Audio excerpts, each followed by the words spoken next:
Before watching the video, don't forget to subscribe to our channel by clicking the subscribe button below and clicking the bell icon to be notified whenever we publish a new video.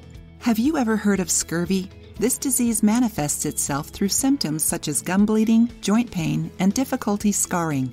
It's caused by vitamin C deficiency and has killed whole crews of sailors during long voyages. Although it's considered to be rare nowadays, there were a few cases of this sickness in Australia a little while ago, mainly due to a diet with little variety. Human beings, just like other mammals, are unable to produce their own vitamin C. It's a very important vitamin for a body and is essential in the production of skin, tendons, and veins. It also contributes to our immune system. It helps our body absorb iron and contains antioxidant properties.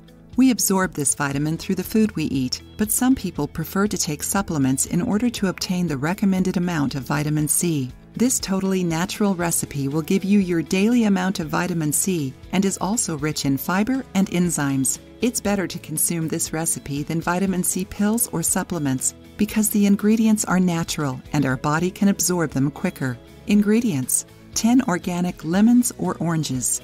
Instructions: in order to make this recipe, you'll only need the peel, so don't waste the fruit itself. Instead, make yourself some juice. Blend the peels without adding any water. Put the blended peel in a glass dish and cook it in the oven on low heat. Stir the peel around every once in a while in order to keep it from burning.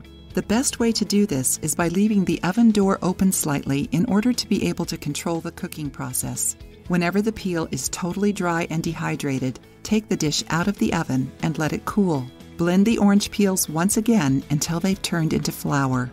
Now strain the flour and store it in a glass jar. You can keep it in the fridge in order to make sure that it lasts longer. You can use this flour in juices, smoothies, teas, and soups. Try to limit your ingestion of this flour to 1 to 3 teaspoons per day. Not only is it great for your health, but it also makes all the recipes taste great. If you liked the video, give it a thumbs up and share it with your friends. For more recipes and tips, subscribe to the channel.